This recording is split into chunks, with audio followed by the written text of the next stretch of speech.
Star Wars Online fans, welcome to part 3 of looking at some of the revealed cards for the 5th set of Star Wars Unlimited Legends of the Force. The last time we were here, we checked out all of these cards in part 2, popping up now in YouTube for you all, as well as part 1 of this review, where we looked at a lot of the cards down here and we discussed all of those. So if you're curious on my thoughts on all of the cards so far, check out both of those parts. But anyways, it's time to look at all the new cards that got revealed, because there is a lot of interesting things that we just got revealed. Anyways, we got ourselves the Dringer Spawn. It is a creature, which is really good. Unfortunately, it's a creature in villainy, not a creature in heroic, so Kanan and Jarrus really can't use it. And then it has Overwhelm, and when this unit attacks and defeats a unit, give a number of experience tokens to this unit equal to that defeated unit's cost. I like this because this thing, if it survives, can get out of hand pretty quick. Because let's say you kill a 3-cost character, and this thing has a shield on it. Like, you say you use Covering the Wing, which is a generic blue card, to give it a shield. It swings in, it kills off something that's 3 cost. Now it has 3 experience tokens on it, meaning like it's now a 6/6. Even if you say it swings into, say, a 2/3 and kills it off, and let's say that 2/3 is a 3 cost, then it still gets 3 experience tokens and it has 2 damage on it. But at that point, now it has still 4 health left. So this thing, I think, can get out of hand pretty quick because of this ability to literally kill things and then get experience tokens. I really like this creature. I think this is going to be very much playable in some green villainy strategies as just a creature to smash into stuff and then basically pump itself up with all of those experience tokens. Can get out of hand pretty fast. Again, we do have ways to remove stuff like Power Fairy can remove a bunch of upgrades. We do have Kit Fisto's Ether Sprite to remove upgrades. So if this becomes definitely very much relevant, there is a chance that upgrade hate will be very much more prevalent to try to deal with this. But nonetheless, a really neat card. We got another Ura Singh in the Cunning with the Hiddens keyword and Raid 2.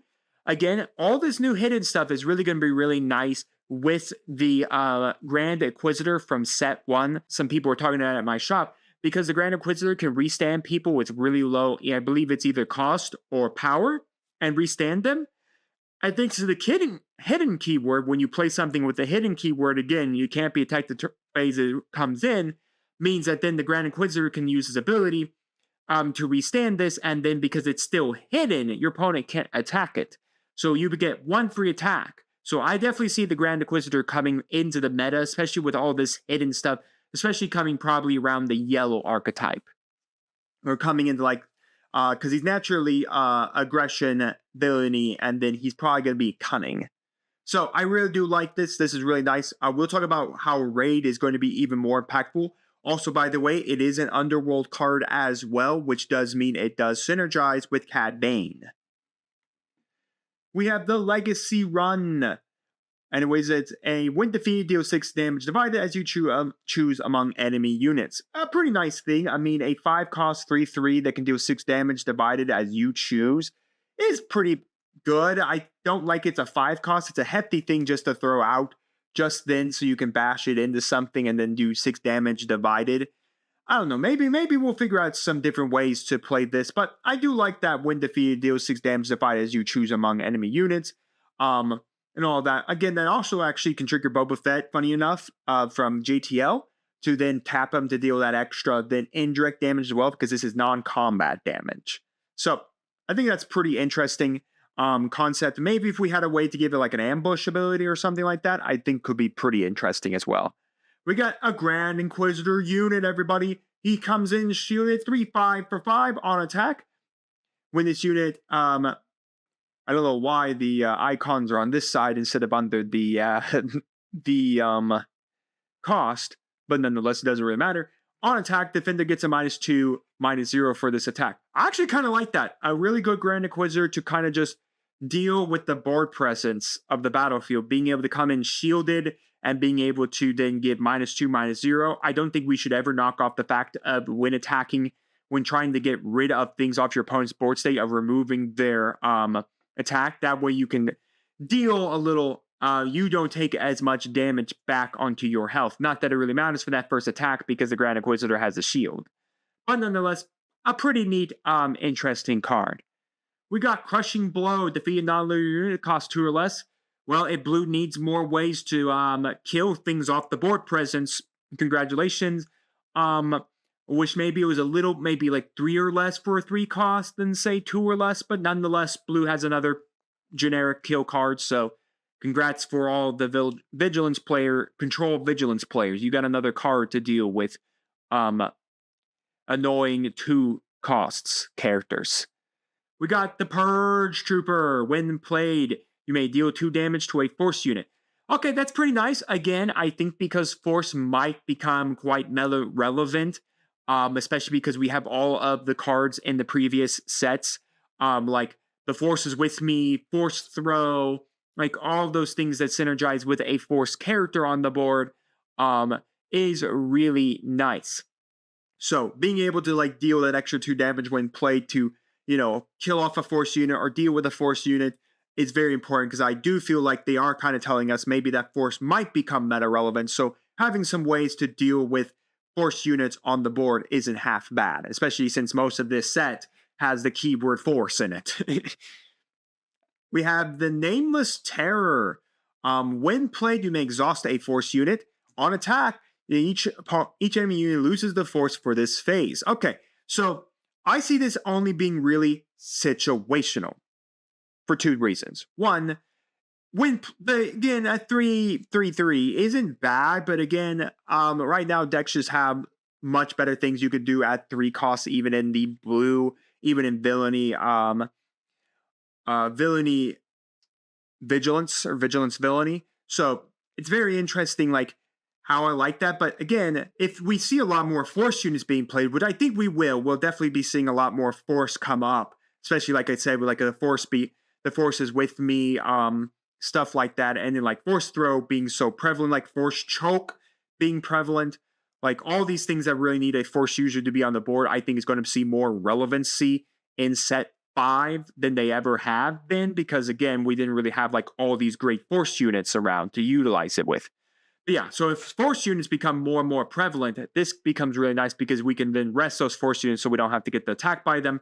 And then on attack, I think if we see force bases, again, a lot of decks utilizing that the force be with you, we can have our enemy unit lose the force trait for the phase. Again, being able to remove those force traits or anything like that. Anything that synergizes with needing to have the force on the board, a force creature on the board, which is pretty nice. We're now seeing a literal card that removes a trait from my character. I thought this removes the Force Be With You token. No, this just removes the force trait, which I think is still really good.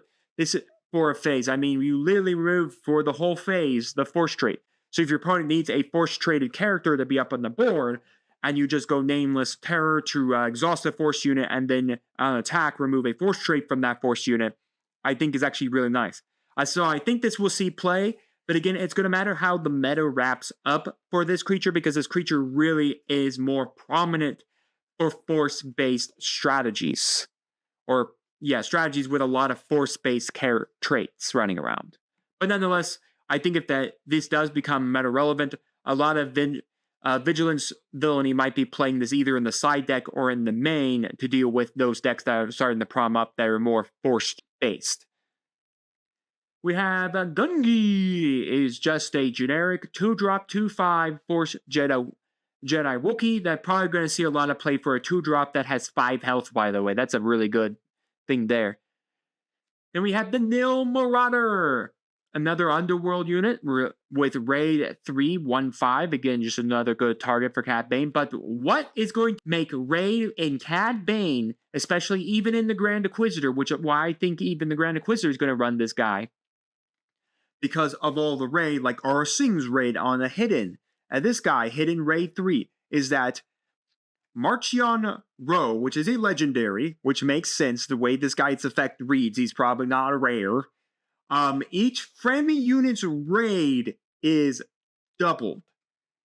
That you read that, everyone, correctly. Raid is now doubled. So if you have Grand Inquisitor had this Marcher on row out onto the board, then you say you have Grand Inquisitor and you have Aura Sing. You trigger Grand Inquisitor's ability to restand Aura Sing, and then she's still hidden. Your opponent can't attack her. Now, she can be killed by other card effects, but can't be attacked.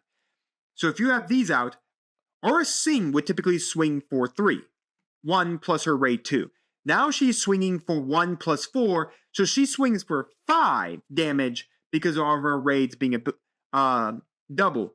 Nail and Marauder got a raid 3, typically deals 4 damage. Now here's a raid 6, dealing 7 damage.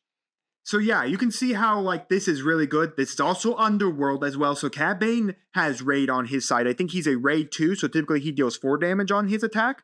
That means then he goes up to raid 4, which means he deals 6 damage on his attack, and with an Underworld card means that you can trigger his ability of Underworld as well. So, yeah, I see a lot of strategies that have raid in their naturality using this guy. So, be on the lookout for this guy. I think this will be a hunted legendary from the set for a lot of reasons of the raid being doubled. I think also, Grand Inquisitor 5th, I think even 5th Brother has a good raid on him, especially because I think he also has Grit.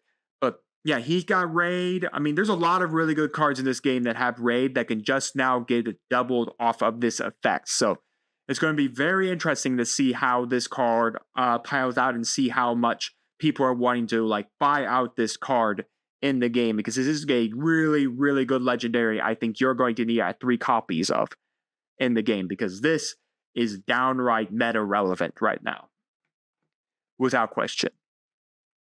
All right, we got 𝐒𝐓𝐾𝐄. While the force is with you, this unit gets +4/+0 and gains Overwhelm. It is at 9. Quite expensive to get out, even for green command heroic.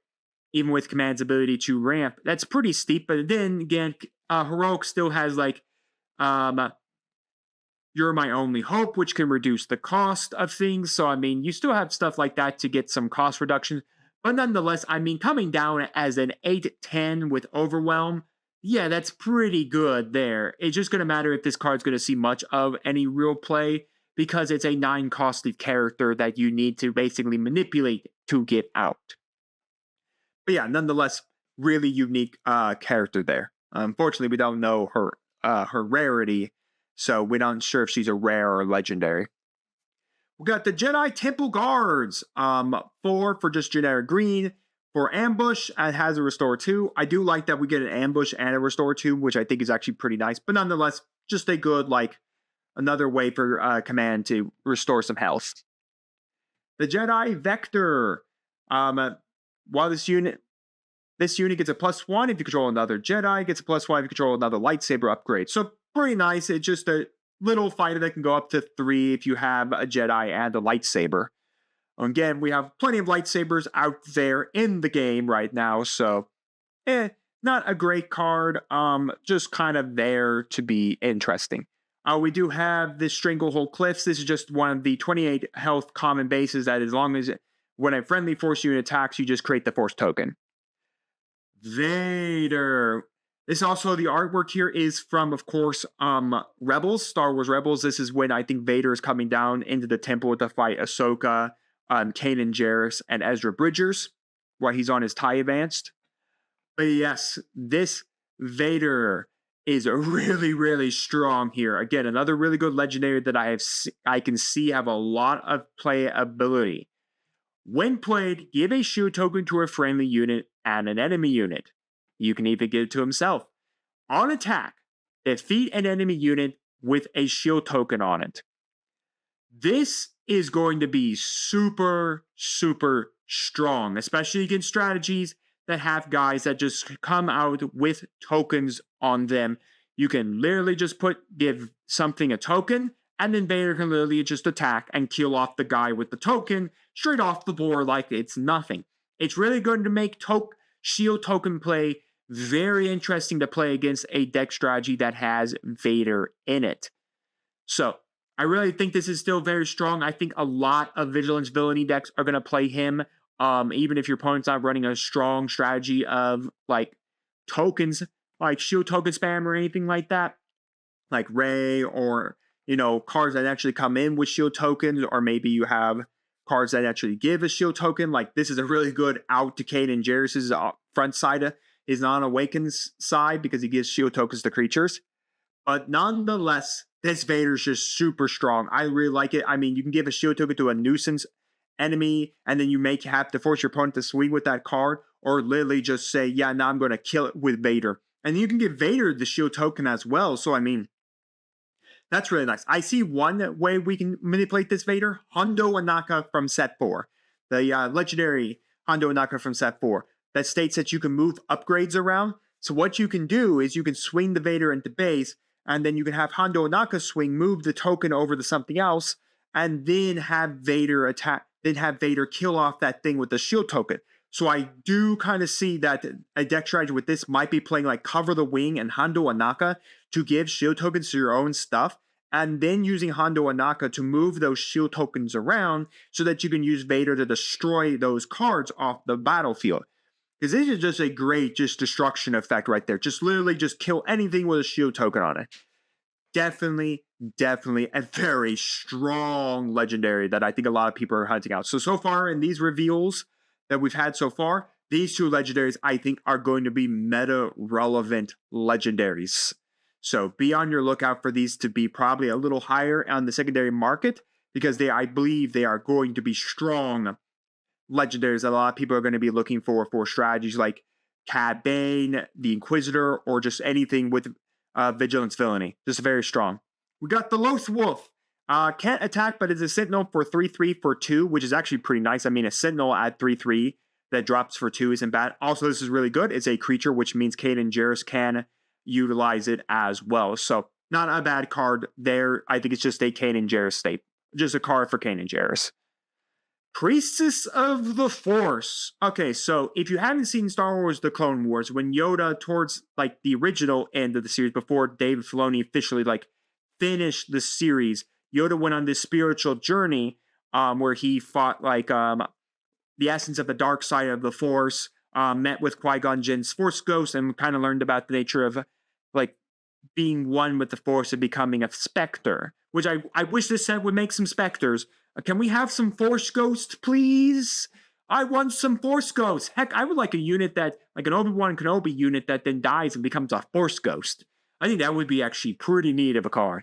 But besides the aspect of Force Ghost, the Priestess of the Force are the like emotions of the Force. They all have a different mass that represents like emotion, like happiness, sadness, anger, I think like quizzitation or anything like that.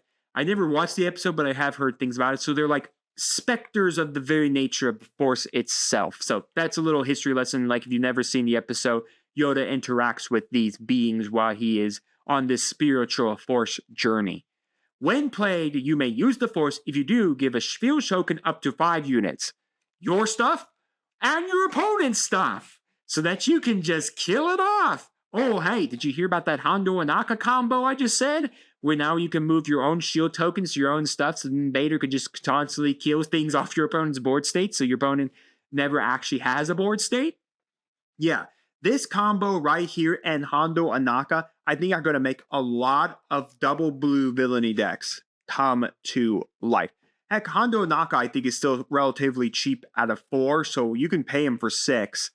But again, I think even if you don't do the Hondo Anaka play, I think these two right here are really strong. I'm already getting some vibes of doing some kind of Iden double blue strategy using Vader and the Priestess of the Force and Hondo Anaka and doing some very good control state with Iden and all the other like really good just like blue villainy and all the really good other blue control cards. This strategy right now, blue is going to get way more control-y, especially on the villainy side because of Vader. And Priest of the Force, I don't think we should knock the fact that it could just give 5 shield tokens to anything on the board. So you can give it to Sentinels, you can give it to a bunch of things, a bunch of your stuff that you want to then run into your opponent. So no matter what color you're playing, if you have a blue base or your leader has blue on it, I would highly consider running this because you can do a lot of interesting things with giving a bunch of shield tokens everywhere on the board state. So, yeah. And I think Hondo Ohnaka can manipulate that as well. So it's going to be very interesting because then you can do double shields on a whole lot of different things. But yeah, I think this is going to be a really good card. It's an uncommon, so it's not going to be all that hard to pull from maybe like a couple boxes or stuff like that. But nonetheless, if this has a prestige, I think this prestige is going to be really wicked cool looking. But yeah, nonetheless, I think a combo right there just perfectly really good combination. Anyways, let's finish this out. We got a Knights of Ren. Congratulations, Captain Phasma has a new card she can play with. So congratulations. Just a 3 that's a 4/4, by the way, which is pretty strong. But again, has the first order keyword there. So again, it's just for Captain Phasma to have some more first order characters to play with. We got a Jedi Starfighter. On attack, deal 1 damage to a space unit. Not bad. I mean, a 1/4, the 1 damage space unit. Not great. There's way better things you can do. Dropping 2 for that coloration.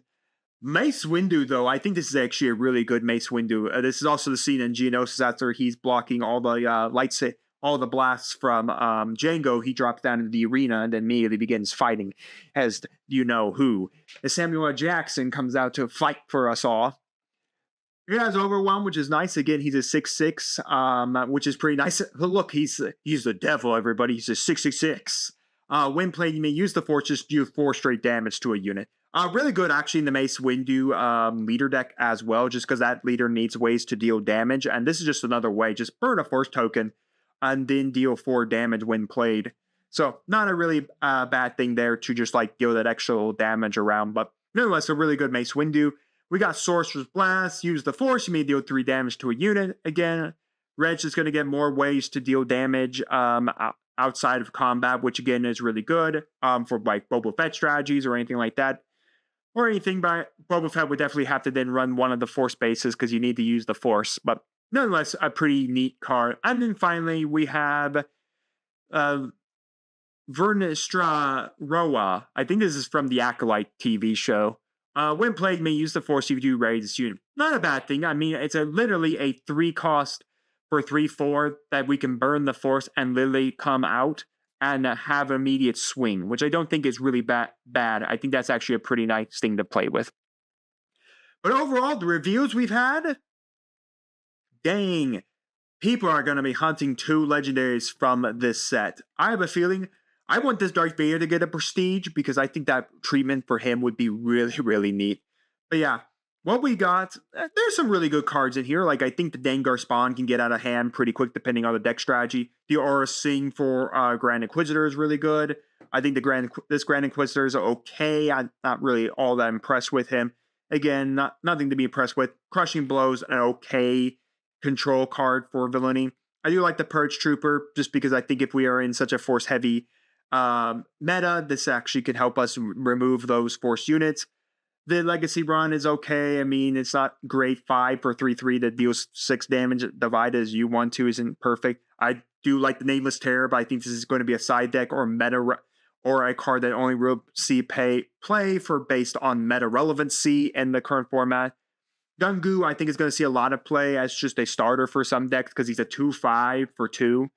Neil Marauder and then March and Rogue, really good cards. Again, both Underworld can be manipulated by Cad Bane. This can be manipulated by the Grand Inquisitor. I think the Grand Inquisitor is probably going to be playing a lot more raid stuff thanks to him. I think this guy is going to be a hunted down legendary without question of a doubt.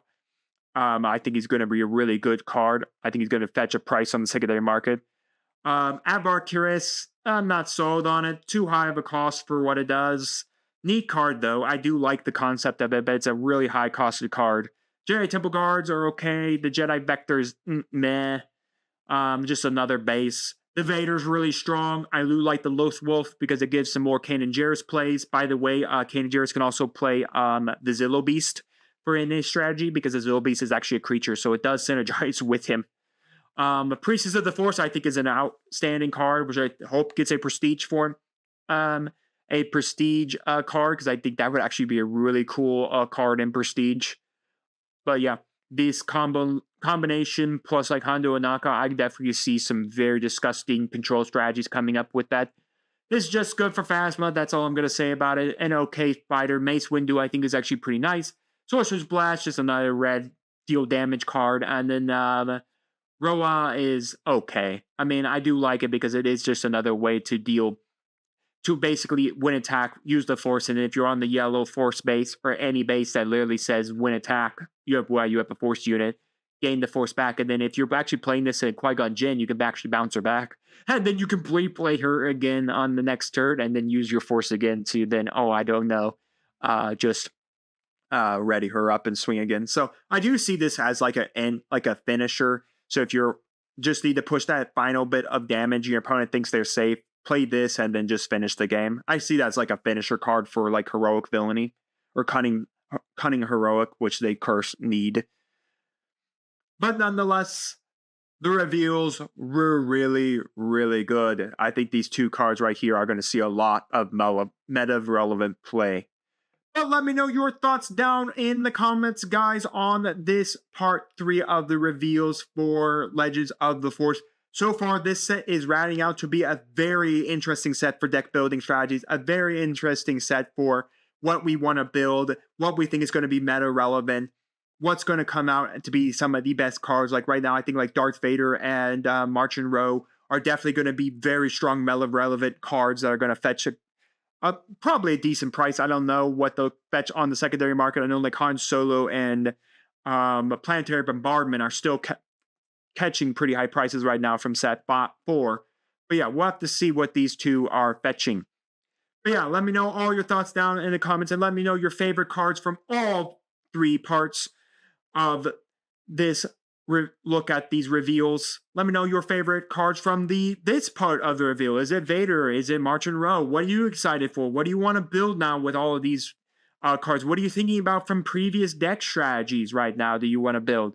But yeah, let me know all of that down in the comments. And while you're commenting, do make sure to like the video, subscribe to the channel, and ring the bell so you can notify when my videos go live for you. And we'll see you next time. I'm Mom Dragons, TCG.